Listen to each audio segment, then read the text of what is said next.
Para sa dugang ang mga balita sa Bacolod City kaag pila ka lugar sa Western Visayas mangin kaupunta si Adrian Prietos. Adrian? Yes, kay Madam Ugid nga salamat mga kapuso sa Bacolod City naman. Pag-demolish sang daan nga Bacolod City Hall, ginakwestiyon karon sang campus ang nagdonar sang duta kung sa din ni anay o kung sa doon nagatindo. Duta, plano na kabawion sang tagiya. Yan balita nga itong gintutuka.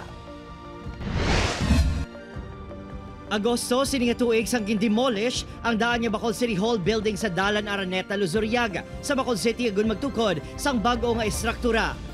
Masobra 2 ka bulan, nakabaton sang sulat si Vice Mayor Elcid Familiaran nga nagaduso sang pagpatigayon anay sang public hearing angot sa demolisyon agon maimbestigaran kung sa dinyarang presensya sa alkalde, tiglawas ang City Legal Office, City Engineer's Office, kontraktor kag pamilya de Luzuriaga. Iniibangod ang ginapahayag demolisyon ang baliskad sa orihinal nga plano nga refurbishment lang ukon rehabilitasyon sa istruktura. Inikaron ang kaundan sa nagapadayon nga civil case.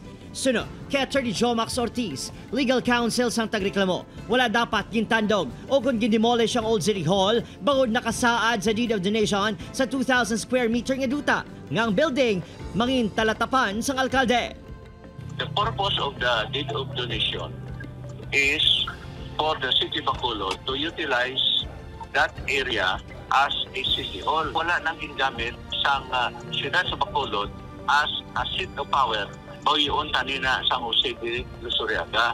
Ginkumpirma sa City Legal Office nga ang tagreklamo, himataaman o kon konektado sa tag-iya sang duta nga si Jose de Luzuriaga. Ginakwestiyon karon kung paano nga may tituluman nga ginauyatan ang syudad. We were surprised now na ang title ara na sa ngalan sa siyudad sa Bacolod. As to how did the City of Bacolod cause the transfer of title in its favor is one big question. Apang sunod sa LGU, ginbakal sa Bacolod City LGU sa provincial government ang propiedad rason nga may ara sila sang titulo. Sa mong nabalaan gid na ginbakal gid sa city sa province. Subong abako may ko kita na may restriction ang property kay wala gani na notate sa titulo. Apang ang papel nga makapamatuod sa pagbakal sa Bacolod sang duta sa provincial government ang wala pa makitaan. Masobra 200 milyones pesos ang pondo nga ginuutang sa LGU para sa renovation. Wala pa sang komento angot sa sining issue ang alkalde. Opo, Kiril Casillo, Adrian Prietos, Western Visayas.